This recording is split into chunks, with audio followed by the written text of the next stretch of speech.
I never thought it would happen to me, but there I was, standing in my living room, heart pounding in my chest as I watched the man in front of me tighten the last screw on the cable box. I had let him in just an hour ago, expecting nothing more than a routine service call. But now, the air between us felt thick, charged with something I hadn't felt in years. It had been a slow afternoon.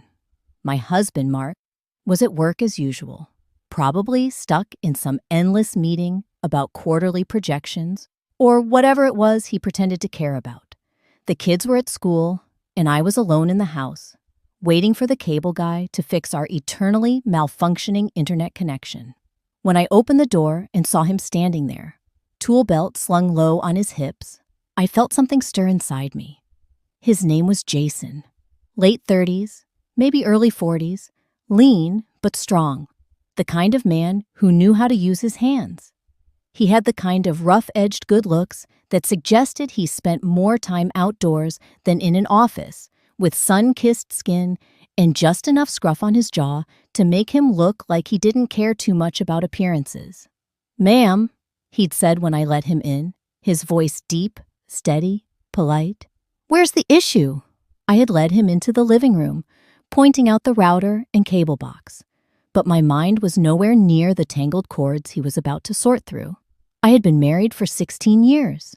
16 years of routine, of stability, of knowing exactly what every day would bring. And yet, the moment Jason stepped into my home, something shifted inside me. He worked quickly, hands moving with practiced ease as he adjusted the wiring. I watched him from the couch, pretending to scroll through my phone, but my thoughts were racing. It had been so long since I felt desired, truly desired. Mark and I barely touched anymore. Our conversations were practical, transactional. There was no spark, no passion, nothing that made me feel like a woman instead of just a wife and a mother. Jason stood up, stretching slightly, his shirt lifting just enough to reveal a glimpse of firm stomach. "That should do it," he said, looking at me with eyes that lingered just a little too long. "Give it a try." I grabbed the remote and turned on the TV, pretending to focus on the flickering screen as I tested the channels. But I could feel him watching me. I could sense the tension in the room, the way the air between us had changed. "Looks good," I said, glancing up at him. He nodded, but didn't move. "If you ever have trouble again, you can call me directly," he said, pulling a card from his pocket and handing it to me. Our fingers brushed as I took it, and a small, sharp jolt shot up my arm. I looked up, meeting his eyes, and for a split second, everything else faded away. I should have let him leave. I should have thanked him for his time and gone back to my life, to my predictable, safe existence. But I didn't. Instead, I held his gaze and said, "Can I get you something to drink? Water? Coffee?" He hesitated, then gave me a slow, knowing smile. "Coffee? Sounds great." I turned toward the kitchen, feeling his presence behind me as I walked. My pulse quickened. I told myself I was just being friendly, that this was nothing more than harmless conversation. But deep down, I knew better. As I poured the coffee, I felt him move closer. Not too close, just enough to make me aware of him. The scent of him, clean, masculine, a hint of something faintly smoky, filled my senses. I handed him the mug, my fingers grazing his again. This time, he didn't pull away. "You been married long?" he asked, taking a sip. I nodded, wrapping my hands around my own mug. 16 years. He let out a low whistle. "That's a long time." I laughed softly. "Feels even longer some days." He tilted his head, studying me. "Your husband work a lot?" "All the time." The words came out more bitter than I intended. Jason set his coffee down on the counter, leaning against it with easy confidence. "Must get lonely." I swallowed hard. The truth was, it did. More than I ever admitted, even to myself. And in that moment, standing in my quiet kitchen with a stranger who saw me in a way my husband hadn't in years, I felt something I hadn't felt in a long, long time. I felt wanted. The room was silent, the only sound, the ticking of the clock on the wall. I could have stepped away, could have changed the subject, could have done 100 different things to stop what was happening. But I didn't. Instead, I let the silence stretch, let the possibility linger in the space between us. "What about you?" I asked finally, my voice quieter now. "You married?" He shook his head. "Not anymore." Something flickered in his eyes. Pain, maybe? Or regret? "Divorced?" "Yeah," he said, his voice a little rougher now. "Couple years ago." I nodded, unsure what to say next. But I didn't have to. He took a step closer, just enough that I could feel the warmth of him. "You seem like someone who's been missing something." My breath hitched. "Maybe." His gaze dropped to my lips for just a moment before meeting my eyes again. "Maybe's a dangerous thing." I swallowed, pulse thudding in my ears. "Maybe it is." Neither of us moved. The world outside continued as it always did. Cars passing on the street, the faint hum of distant conversations. But in that kitchen, in that moment, everything had changed. I knew then that I was standing at the edge of something I couldn't take back. And the worst part was, I didn't want to. Jason stayed longer than he needed to. At least, that's how it felt. After he finished his coffee, he set the empty mug on the counter and stood there, leaning slightly against it as if he had nowhere else to be. I couldn't ignore the way he looked at me, direct, unguarded, as if he was waiting for me to say something, do something, cross a line. "I should probably get going," he said after a moment, but he didn't move. His eyes remained fixed on mine. "Yeah," I said, though my voice betrayed me. It didn't sound like I meant it. He hesitated, and then his lips curved into a faint smile. "Unless there's anything else you need me to fix?" My heart skipped. I knew what he was doing.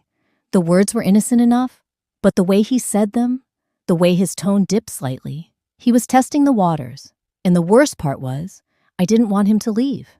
"Everything seems fine for now," I replied, hoping I sounded casual. I didn't want to come across as desperate or foolish, but I also didn't want to lose this feeling.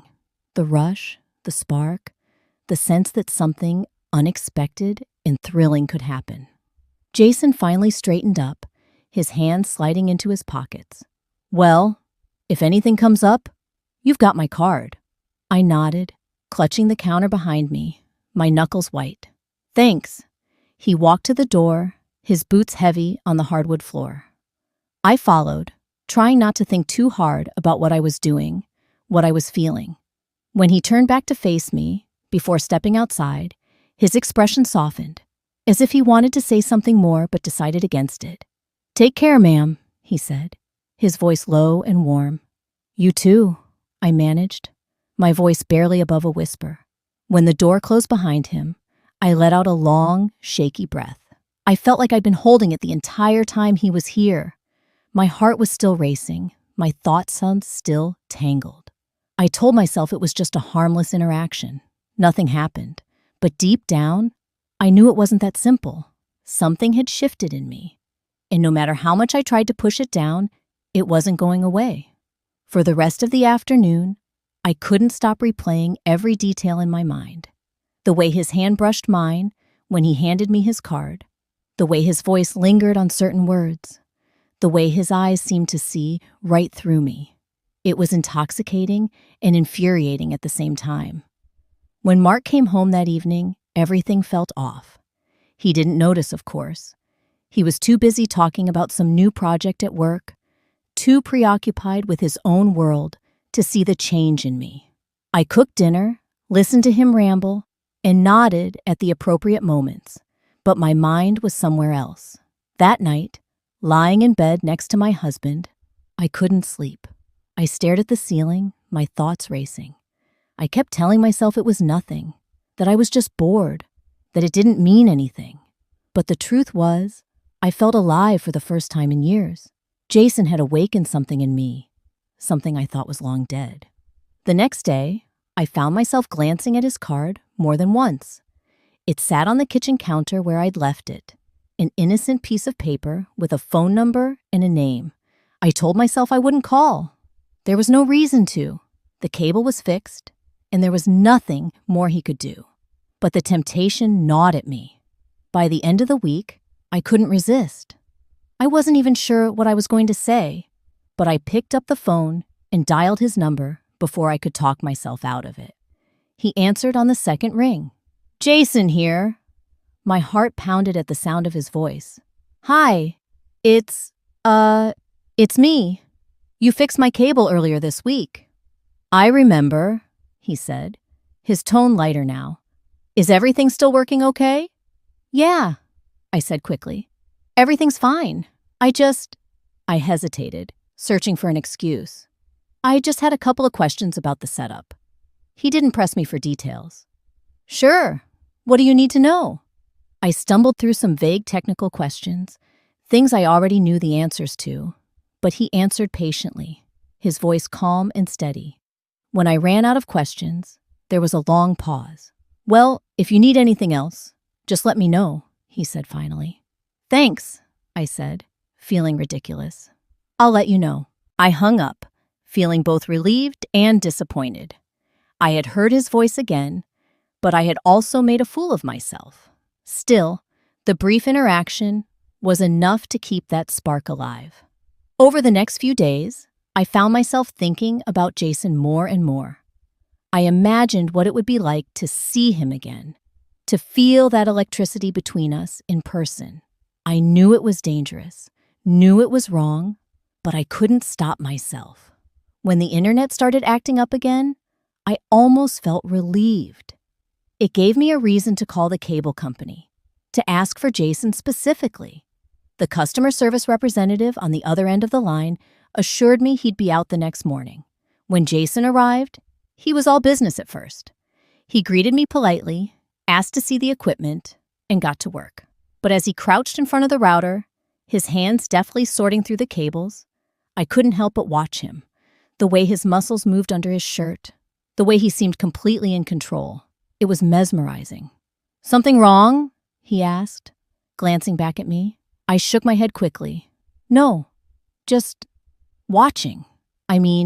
Just making sure everything's okay." He smiled, and there it was again.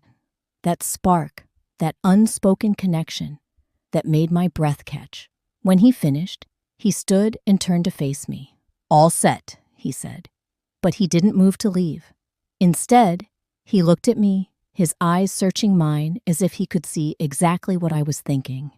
"Thank you," I said softly, my voice barely above a whisper. For a moment, neither of us moved.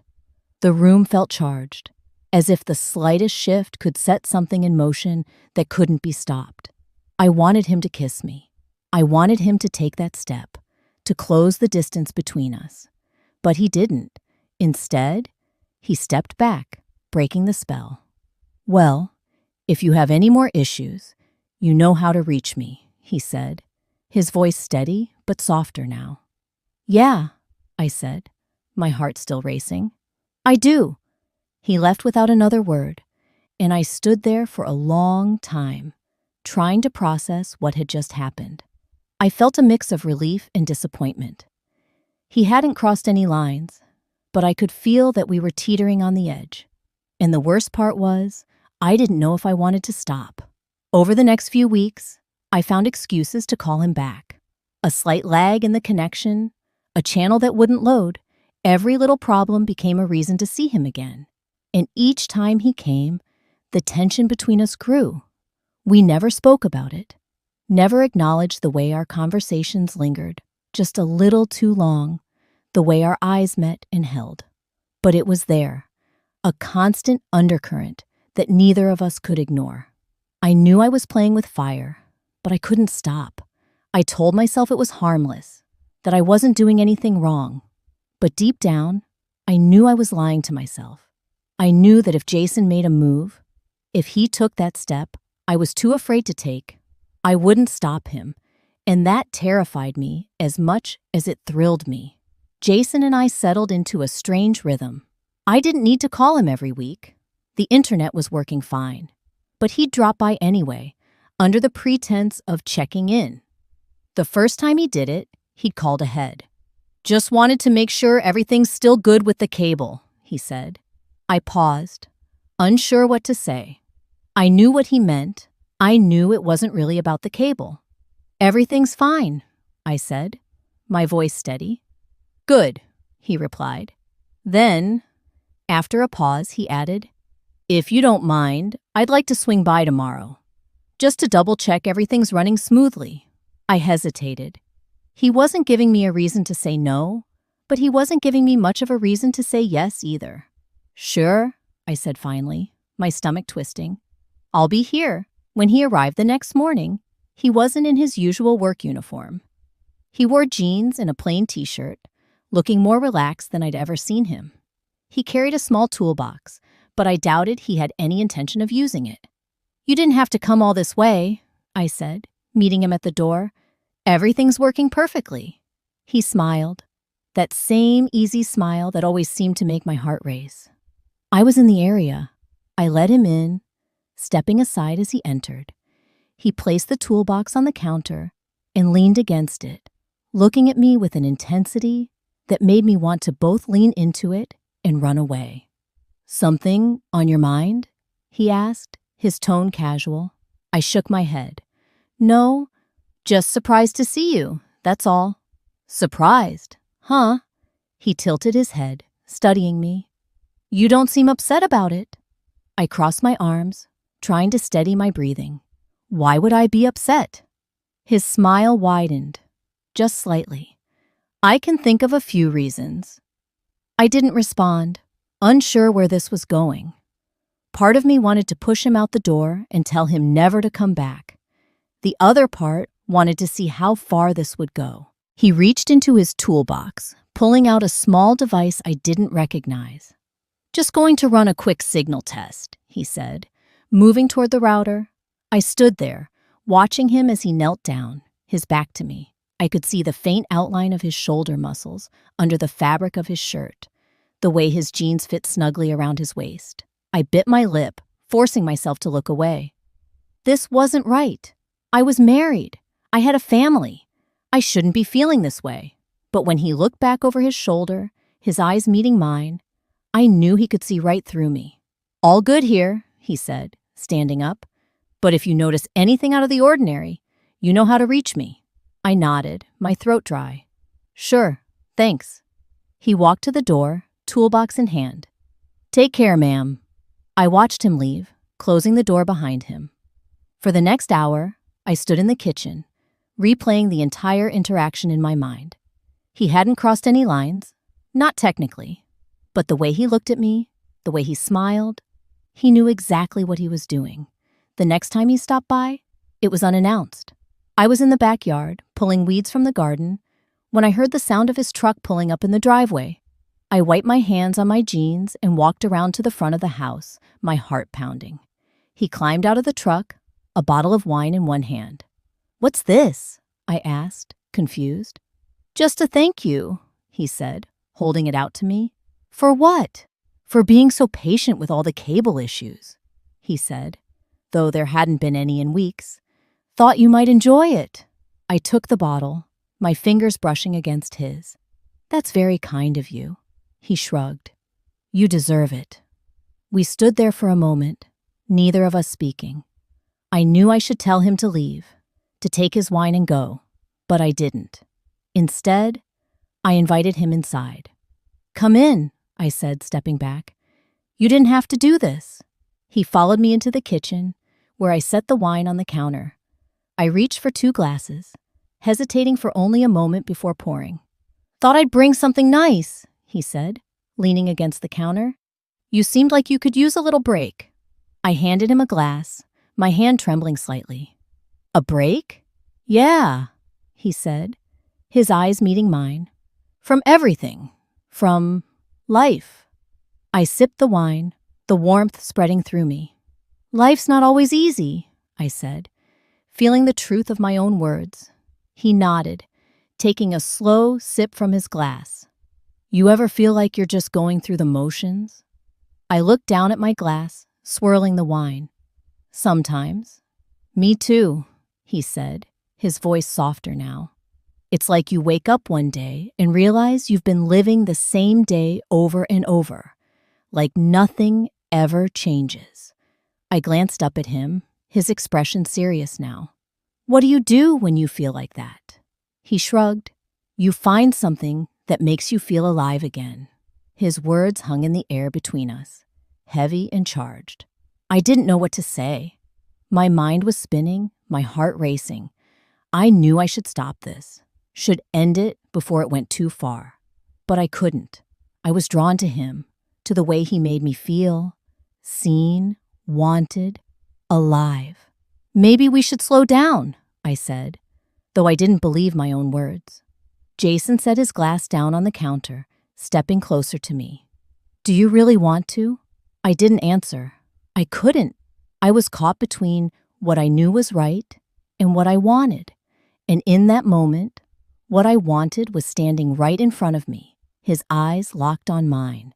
Before I could think, before I could stop myself, I reached out and placed my hand on his chest.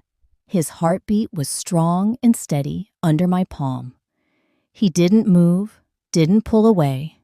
Instead, he took a step closer, closing the distance between us.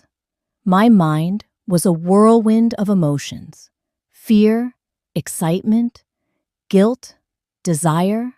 I knew I was crossing a line I could never uncross, but I didn't care. In that moment, all I cared about was him and the way he made me feel. We stood there for what felt like an eternity, the world outside forgotten. I didn't know what would happen next, didn't know where this would lead. All I knew was that I couldn't go back. I couldn't pretend this wasn't happening. Jason leaned in, his face inches from mine. I could feel his breath, warm and inviting. I knew I should step back, should stop this before it went too far, but I didn't. Instead, I closed my eyes and let it happen. And in that moment, nothing else mattered. Things with Jason couldn't go on forever. And deep down, I'd known that from the beginning. Every stolen moment we shared, every kiss, every lingering touch, it all came with an expiration date. But I had been too caught up in the rush, too intoxicated by the way he made me feel, to think about what would happen when it all came crashing down. The first crack appeared one evening when Mark came home early. He was never home before 6. Never. And yet there he was, walking through the front door at 4:30, just as Jason and I were finishing a cup of coffee in the kitchen. "Hey," Mark said, his voice casual, but his expression suspicious. His eyes flicked to Jason, then back to me. "What's going on?" Jason stood up from the stool he'd been sitting on, setting his mug down on the counter. "Just checking on the internet connection," he said smoothly, his voice calm and even. "Had a few more issues to look into." Mark raised an eyebrow. "Didn't realize we were still having problems." "It's just been intermittent," I said quickly, hoping my voice didn't sound as shaky as I felt. Jason was nice enough to swing by and make sure everything's stable. Mark nodded slowly, his eyes narrowing. He was no fool. I could see the wheels turning in his head, see the suspicion growing. But he didn't say anything else, just shrugged and walked into the living room, leaving me standing there with Jason. As soon as the front door closed behind him, Jason turned to me. "You okay?" I nodded, but my hands were trembling. "He knows something's off." "He doesn't know anything," Jason said, his tone firm. "But maybe it's best if I give you some space for a while." I felt a pang of disappointment, even as I knew he was right. "Yeah, that's probably a good idea." He reached out, brushing a strand of hair from my face. "I'll call you if you need me." I nodded, watching him walk out the door. It felt final, like a chapter was closing. And maybe it was. The days that followed were tense. Mark didn't confront me outright, but his behavior changed. He was more attentive, more present. He'd ask questions he never used to ask. How my day was, what I'd been up to, who I'd seen. It felt like he was testing me, looking for cracks in my story. And while I tried to act normal, to convince him everything was fine, I couldn't shake the feeling that he was on to me. Jason stayed away, just as he'd said he would. I didn't call him, didn't text him. I told myself it was for the best, that I needed to focus on my marriage, on repairing the damage I'd done. But the void he left behind was undeniable. I missed him, his smile, his touch, the way he made me feel alive. I missed the person I'd been when I was with him, the version of myself that felt desirable and free. Mark's suspicion grew, and with it, so did my guilt. One evening, as we sat on the couch watching TV, he turned to me suddenly and asked, "Are you happy?" The question caught me off guard. "What do you mean?" "I mean," he said, his voice steady but his eyes intense. "Are you happy? With me? With us?" I hesitated, searching for the right words. "Of course I'm happy." He didn't look convinced. "You've been different lately, distant, like you're here, but your mind is somewhere else." "I'm just tired," I said quickly. "The kids, the house, everything. It's just a lot sometimes." Mark frowned, leaning back against the couch. "If something's wrong, you can tell me. I'd rather know than wonder." "I'm fine," I said, forcing a smile. "Really?" He nodded slowly, but I could tell he didn't believe me. The tension between us hung in the air, unspoken but palpable. I knew I couldn't keep this up forever. Something had to give. A few days later, Jason called. I hesitated before answering, but I couldn't ignore the sound of his voice on the other end of the line. "I just wanted to make sure you're okay," he said, his tone gentle. "I'm fine," I said, even though it wasn't true. "Are you?" I sighed, leaning against the kitchen counter. "No, not really." "I miss you," he said quietly. "I miss us." "I miss you too," I admitted, "but I don't know what to do anymore." "Come see me," he said, "just for a little while. We don't have to do anything. I just want to talk." I hesitated, glancing toward the living room where Mark was sitting. "I can't." "You can," Jason said. "You know you can." I swallowed hard, my heart pounding. Maybe later. "I'll be waiting," he said, and then he hung up. I spent the rest of the evening in a daze. I couldn't stop thinking about Jason, about what he'd said. I knew I should end it, should cut ties completely, but I couldn't bring myself to do it. Not yet. A week passed before I saw him again. I didn't plan it, didn't intend for it to happen, but somehow, I found myself standing outside his door, my heart racing. He opened it almost immediately, his expression equal parts relief and longing. "I shouldn't be here," I said, even as I stepped inside. "I'm glad you are," he replied. "We didn't talk much. We didn't need to. The tension between us was still there, still undeniable. But this time, it felt different.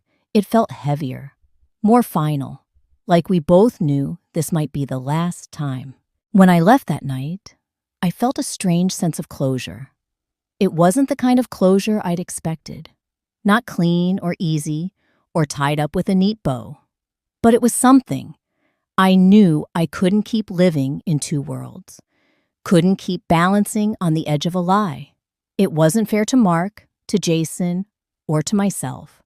I didn't call Jason again. I didn't answer when he called. I told myself it was for the best, that it was time to focus on my family, on rebuilding what I'd nearly destroyed. It wasn't easy. There were nights when I lay awake, thinking about him, wondering if he was thinking about me, but I didn't reach out. I stayed away. Over time, the cracks in my marriage began to mend. Mark never confronted me about Jason, but I could tell he sensed something had changed. He became more attentive, more engaged, and I did my best to meet him halfway. We started talking more, laughing more, finding small ways to reconnect. It wasn't perfect. It never could be, but it was a start. As the months went by, Jason became a memory, a bittersweet, complicated memory that I kept locked away in the back of my mind. I never told Mark the truth, never confessed what had happened. Some secrets, I decided, were better left buried. In the end, I didn't get a tidy resolution. No clean break or happy ending. Life went on, messy and imperfect as ever. But I learned to live with the choices I'd made, the mistakes I'd stumbled through.